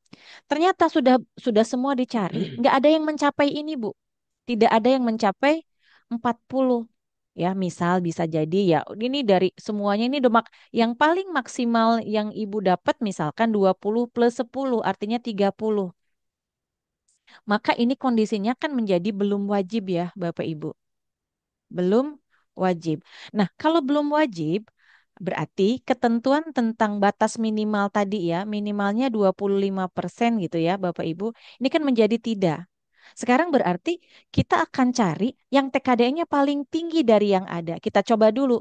Ada nggak di e-katalog ataupun kalau di katalog ada, misalkan yang 20 tadi, kita pilih dulu yang 20. Yang paling tinggi di antara yang ada. Kalau memang ternyata adanya cuman nggak ada yang 20 Bu, nggak ada yang 25, adanya cuman 10, ya ini yang kita pilih dulu gitu ya Bapak Ibu.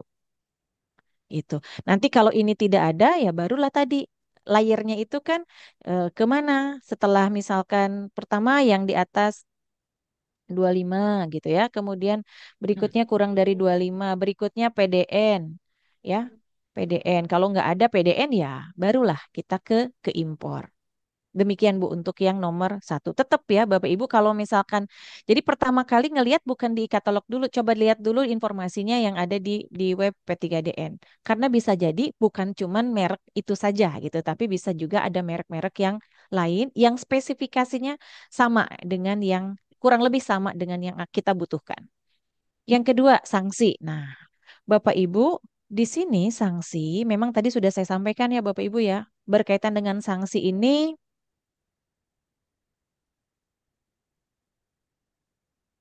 ya. Ini di Perpres ya. Ini kan ketentuannya juga belum terlalu clear ya Bapak Ibu. Di berapa sih persentase kalau misalkan mana ya? Nah, oke. Sini ya Bapak Ibu. Dari sinilah sanksi ya, dari sini. Sanksi administratif. Kemudian berikutnya juga ini sama juga sanksi administratif. Nanti kita tunggu di peraturan kepala lembaga karena belum detil di sini. Berapa besar sih sanksi yang akan diberikan kepada para pelaku usaha yang tidak memenuhi kewajibannya ya, merealisasikan apa yang dia tawarkan. Maka ya kita lihat dulu kalau kita melihat PP 29 tadi bukan undang-undang mungkin ya Ibu ya, PP 29 maka ketentuannya adalah selisih nilai TKDN dikali harga penawaran.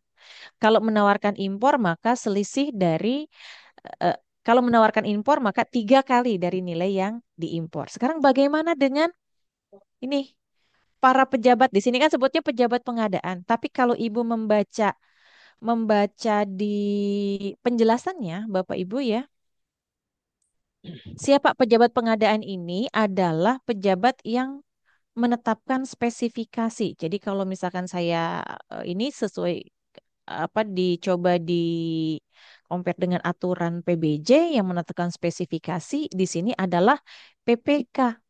Dan PPK pun di sini tentu berapa besar denda administrasinya itu kita lihat dari kasusnya juga. Tentu ya Bapak Ibu penetapan kan dendanya itu, oh saya nggak munculin ya di sini ya.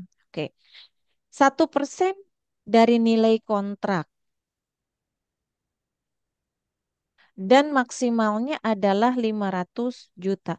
Tentu ini dilihat Ibu kasusnya gitu ya. Kasus yang seperti apa? Tentu kasus yang merugikan negara. Contohnya gini, harusnya si perusahaan eh, harusnya si perusahaan itu didenda Bapak Ibu karena tidak sesuai TKDN yang ditawarkan dengan realisasi. Harusnya didenda, Bu. Nah, karena di dalam tanda petik di sini si PPK ini pada saat serah terima ini ada main mata misalkan gitu ya, Pak, dengan penyedia yang akhirnya tidak bayar denda, Pak. Nah, kerugian negara. Artinya dalam hal tersebut, ini barulah kita berlakukan hal yang ini. Jadi penentuan denda ini juga kita lihat kasus per kasus. Kalau seandainya salah mengevaluasi atau evaluasi penghitungan HEA-nya misalkan keliru atau mungkin ya ada ini apa kesalahan-kesalahan dalam proses pengadaannya, ya itu nanti kita akan lihat apakah itu dalam bentuk teguran ataukah eh, bahkan di sini sekarang sudah ada ya Bapak Ibu di Perpres itu bunyinya mana ya tadi? Ah, ini dia.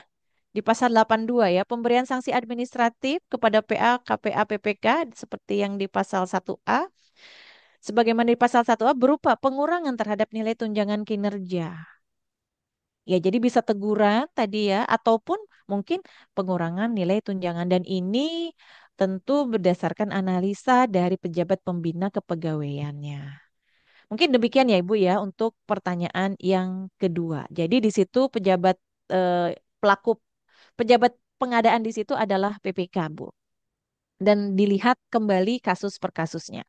Yang ketiga, nah ini terkait dengan tadi penentuan apakah ini PDN ataukah bukan. Nah, kita lihat Ibu.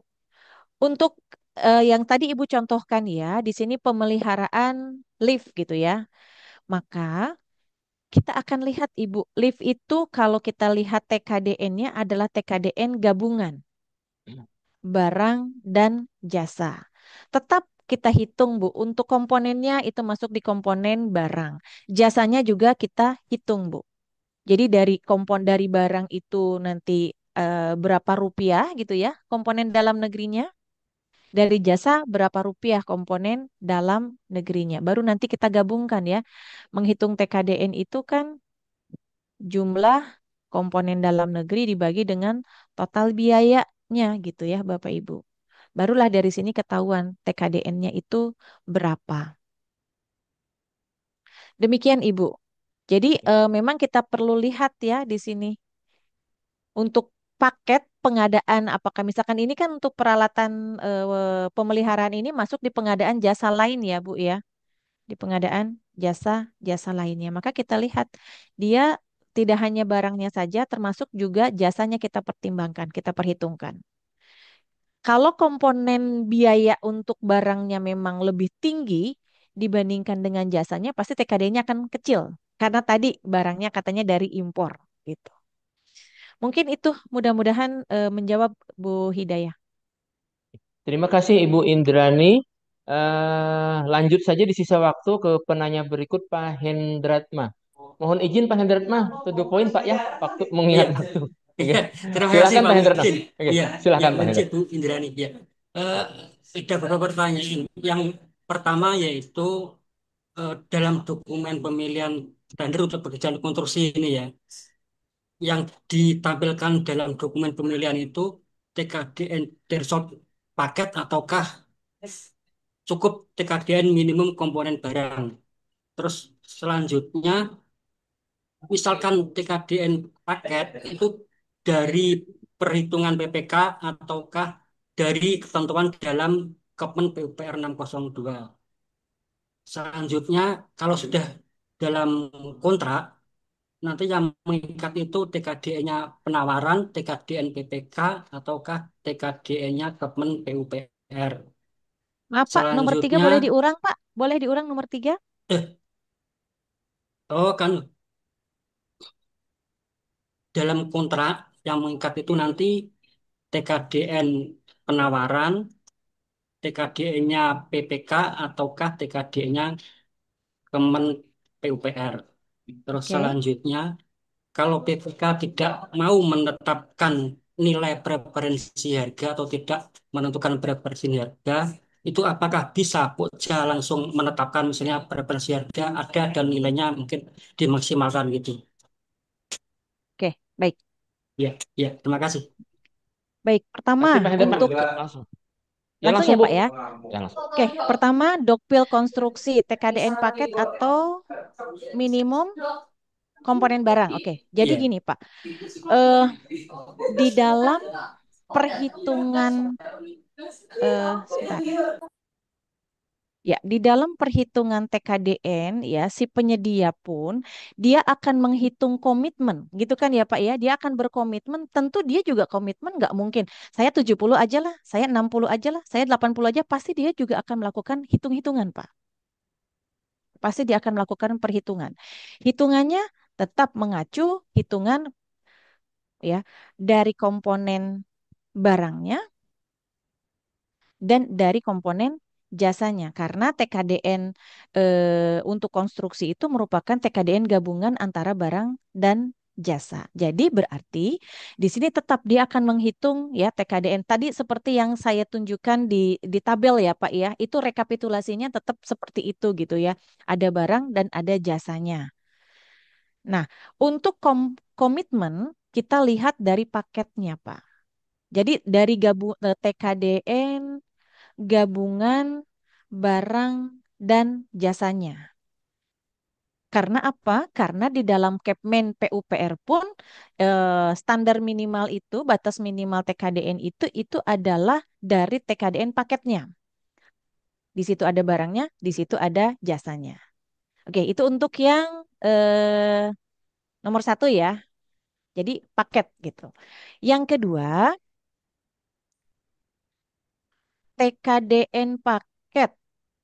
Nah, apakah ini berdasarkan analisa PPK? Artinya di sini PPK berdasarkan perencana ya, Pak ya, karena bukan PPK sendiri, ataukah berdasarkan Capman? Nah, di Capman itu, Bapak Ibu, itu adalah standar minimal atau batas minimal. Ya, tentu kondisi di Jakarta dengan kondisi di Maluku misalkan itu kan bisa berbeda ya Pak ya. Kalau di Jakarta kan banyak ya, atau di Jawa lah, di Jawa lah, nggak cuma Jakarta aja. Kalau di Jawa kan banyak ya Bapak Ibu produk-produk konstruksi yang sudah bersertifikat. Contoh batu split aja, Pak. Batu split kalau di Jakarta Bapak Ibu sudah ada beberapa yang sudah bersertifikat, tapi andaikan itu pengadaannya itu misalkan di Maluku, di Papua, kan nggak mungkin kita datangkan batu split itu dari Jakarta, Pak. Pasti akan menggunakan produk lokal di sana, di mana mungkin belum bersertifikat karena batu split adalah produk industri ya Bapak Ibu. Kita sepakat bahwa produk industri bersertifikat dan masih diberikan kesempatan saat ini 2 tahun untuk menggunakan self declare. Jadi saat ini kalau yang sebelumnya kalau yang sebelumnya si industri itu self declare masih terpakai nih Pak 2 tahun. Tapi kalau yang baru bikin self declare sekarang ya nggak bisa. Itu ya, gitu ya Pak Muhyiddin ya. Kita kembali ke yang pasal 2 Romawi. Jadi kalau ada perusahaan, misal Batu Split mau bikin self declare sekarang nggak bisa. Sekarang sudah harus sertifikasi. Kecuali yang beberapa bulan lalu dia self declare ini masih kepake nih 2 tahun ke depan masih dikasih kesempatan. Oke, jadi di sini maka kita akan gunakan mana? Tentu akan gunakan hasil analisa dari PPK Pak, karena Capman ini adalah batas minimal. Nah, kalau seandainya PPK mau menerapkan sesuai Capman, salah nggak Bu? Nggak juga Pak, silahkan aja gitu kan. Itu karena itu adalah batas minimalnya. Kenapa tadi saya bilang hasil analisa PPK tentu masing-masing KLPD instansi punya target ya Pak, capaian TKDN. Target capaian TKDN ini kan tentu sudah mulai kita pertimbangkan saat perencanaan.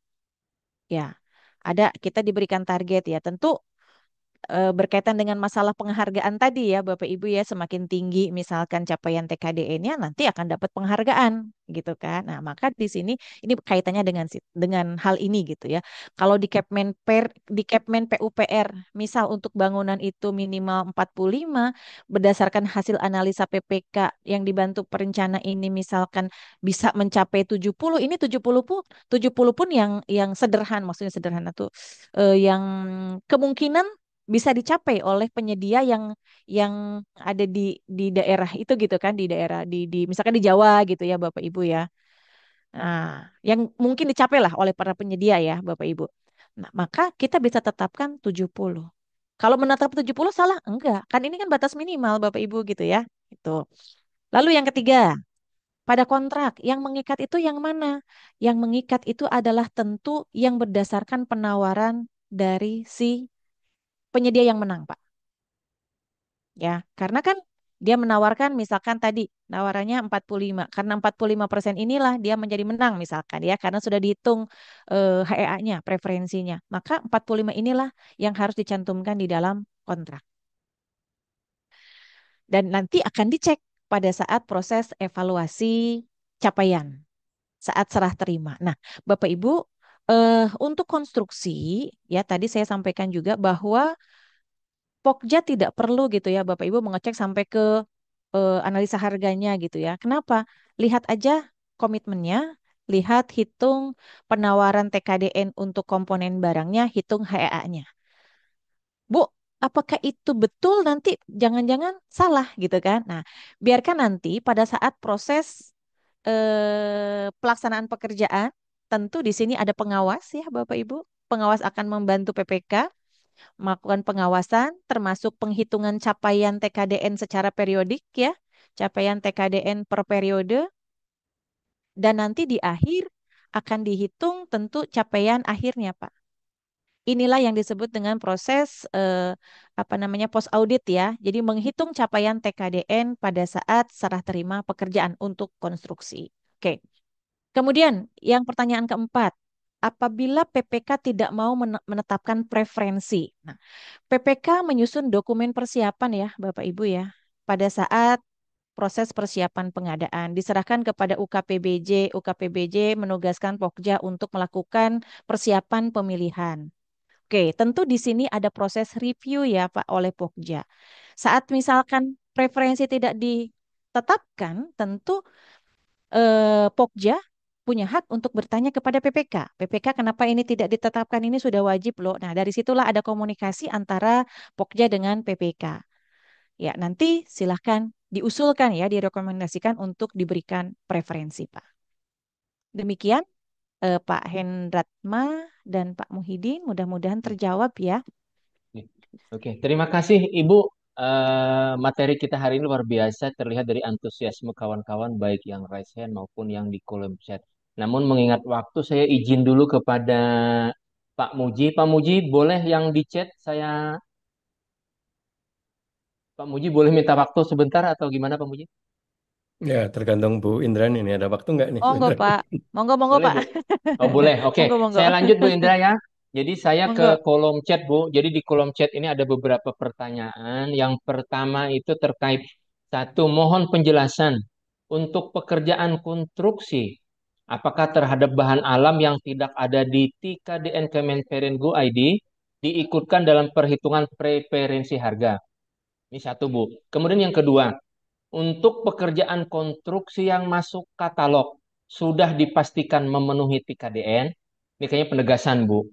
Kemudian yang berikut, jika penawaran 79,99% dari HPS tidak menyampaikan TKDN dan penawaran 80% dari HPS menawarkan TKDN 90%.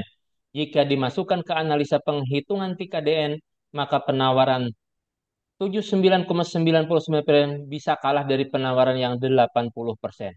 Ini karena TKDN, ini kayaknya penegasan juga, Bu.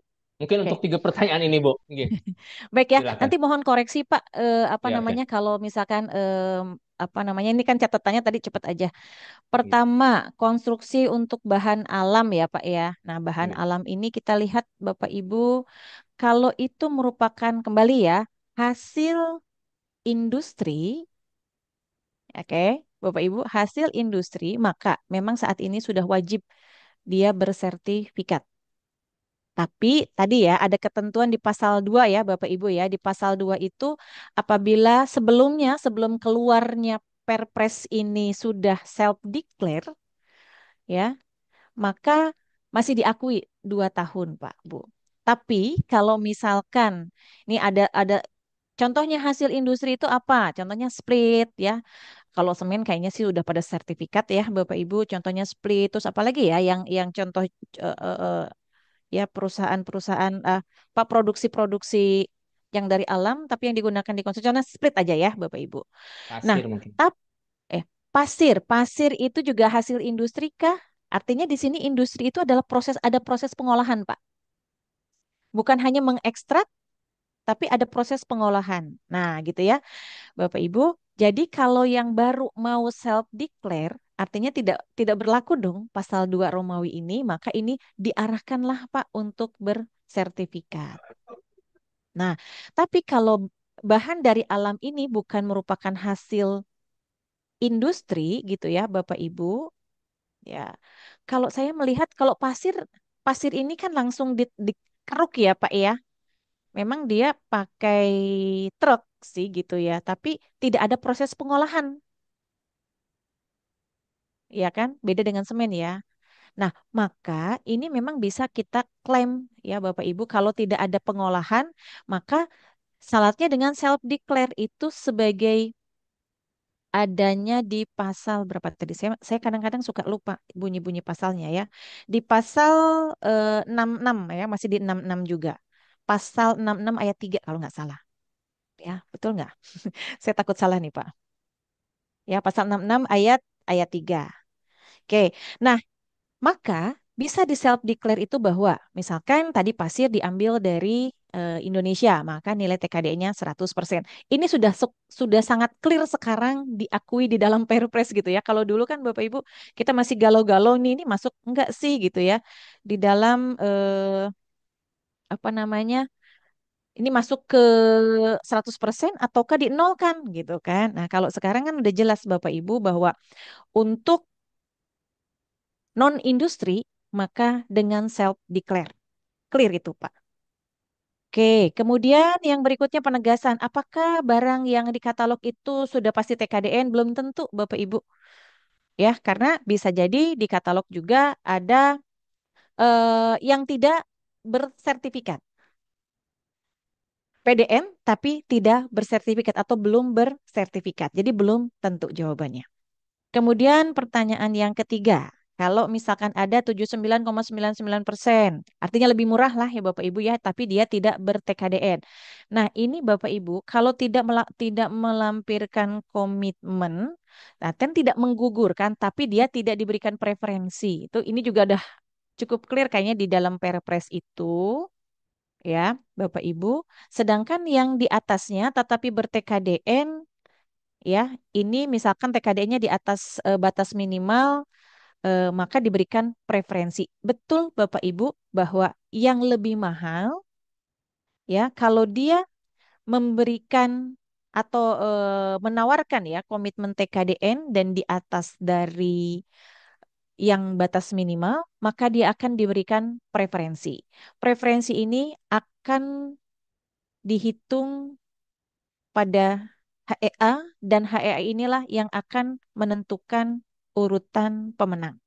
Jadi betul sekali yang di atas yang penawaran lebih tinggi ini bisa kemungkinan menjadi pemenang kalau TKDN yang ditawarkannya lebih tinggi. Mungkin itu Pak Muhyiddin.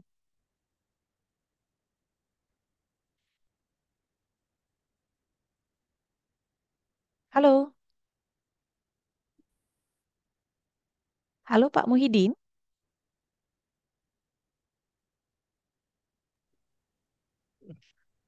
Halo Pak Sepertinya Budi. bapaknya keluar ya Pak Muji ya. Ya, Saya oke. terlempar, Bu. Maaf, Bu, saya Oh terlempar. iya, Saya terlempar, maaf, maaf. ya Ya, iya. Monggo monggo Pak. oke. Oke, eh, lanjut. Ini mungkin yang terakhir mohon izin Pak Muji, karena tadi saya membaca di kolom chat ada merekap di tulisan tangan saya.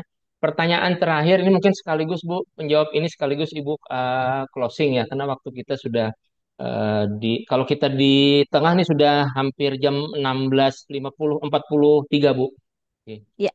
Terkait pertanyaan tadi sanksi untuk Pemda Bu, sanksi terkait untuk pemerintah daerah yang tidak melaksanakan PKDN tadi. Mungkin itu Bu, Oke, silahkan. baik. Nah, sanksi Bapak Ibu saya kembali ke sanksi ya, ke pasal-pasal sanksi di sini. Ya, kementerian, lembaga, pemerintah daerah, instansi lain diberikan penghargaan atau pengenaan sanksi dalam peningkatan penggunaan produk dalam negeri dengan indeks kepatuhan produk dalam negeri yang diterbitkan oleh lembaga yang mempunyai tugas menyelenggarakan urusan pemerintah di bidang pengawasan keuangan. Tentu di sini BPKP ya dan Pembangunan Nasional. Nah, berkaitan dengan penghargaan atau pengenaan sanksi merupakan bagian dari capaian atas pengelolaan anggaran dari aspek manfaat berupa kemanfaatan atas penggunaan anggaran terkait dengan peningkatan penggunaan produk dalam negeri. Dan yang ketiga, kementerian, lembaga, pemerintah daerah, instansi lain yang tidak memenuhi target. Nah, ini ya, dikenakan sanksi administratif berupa pemberian teguran tertulis. Mungkin itu ya, cukup clear ya Pak Muhyiddin ya. Oke, demikian Bapak Ibu. Mungkin untuk closing Bu, ada yang ingin disampaikan Baik, kepada seluruh Bapak Ibu peserta kita hari ini karena alhamdulillah nih seratusan lebih Bu masih masih stay. ya, baik untuk closing. Pertama tentu terima kasih Pak Muji sudah memberikan ruang ya untuk berbagi terkait dengan ketentuan baru. Memang ini masih masih kita meraba-raba nih Pak untuk teknisnya ya. Mudah-mudahan nanti setelah per LKPP keluar kita lebih clear, lebih detail ya dan tentu di sini sudah tidak ada tawar-menawar lagi. Ini buat rekan-rekan PPK, kemudian juga pejabat pengadaan, pokja pemilihan untuk kita menerapkan ketentuan ini di dalam proses pengadaan barang jasa pemerintah. Baik, mari kita sama-sama belajar Bapak Ibu. Saya juga masih belajar ya Bapak Ibu ya. Demikian mungkin Bapak dan Ibu. Mudah-mudahan bermanfaat. Saya mohon maaf jika dalam penyampaian ada hal yang kurang berkenan. Mohon dimaafkan. Terima kasih semuanya. Saya kembalikan kepada moderator. Assalamualaikum warahmatullahi wabarakatuh. Waalaikumsalam. Terima kasih. Aplaus dong buat ibu kita, narasumber Ibu Indrani Darmayanti. Baik Bapak Ibu hadirin para peserta kelas online Muji Santosa Training and Consulting. Eh, Sebelum saya tutup, mungkin ada hal yang ingin disampaikan, arahan ataupun closing dari eh, Pak Muji Santoso. Kepada Bapak dipersilahkan Pak. Ya, terima kasih Pak Muhyiddin. Terima kasih pada Bu Indrani yang telah menyampaikan materi ini sebagai intro pengantar kita ya dalam akan menerapkan TKDN yang nanti tentunya secara firm pastinya akan muncul dalam peraturan LKPP maupun peraturan terkait lainnya. Ya, yang jelas kegiatan ini meyakinkan, meneguhkan kita untuk bagaimana meningkatkan tingkat komponen dalam negeri bagi kita semua. Terima kasih bagi Bapak Ibu yang telah hadir dalam acara ini. Semoga acara ini bermanfaat bagi kita semua. Terima kasih. Wassalam. Waalaikumsalam. Terima kasih Pak Muji Santoso. Sekali lagi saya Muhyiddin Artaham selaku moderator dan Ibu Indrani Darmayanti selaku narasumber mengucapkan terima kasih dan penghargaan yang sebesar-besarnya kepada Pak Muji yang telah memberikan ruang dan kesempatan kepada kami berdua. Juga kepada Bapak Ibu peserta yang alhamdulillah masih stay sampai akhir acara kita berlangsung. Kami juga menyampaikan permohonan maaf seandainya selama kelas ini ada hal-hal yang kurang berkenan, ada kata-kata kami yang kurang berkenan, ataupun terkait dengan gangguan jaringan, sehingga mengakibatkan kekurang nyamanan bagi Bapak Ibu peserta kelas online sekalian. Mohon izin saya tutup dengan pantun, api unggun menyala di tungku, perkuat TKDN untuk PBJ bermutu. Tepung terigu dalam kuali, ikat wadahnya dengan tali, jangan ragu untuk membeli barang asli, produk dalam negeri. Kalau ada Oke. sumur di ladang, boleh kita menumpang mandi. Kalau ada umur panjang, insya Allah kita akan bertemu kembali dengan narasumber Ibu Indrani Darmayanti. Terima kasih. Wassalamualaikum warahmatullahi wabarakatuh. Waalaikumsalam. Terima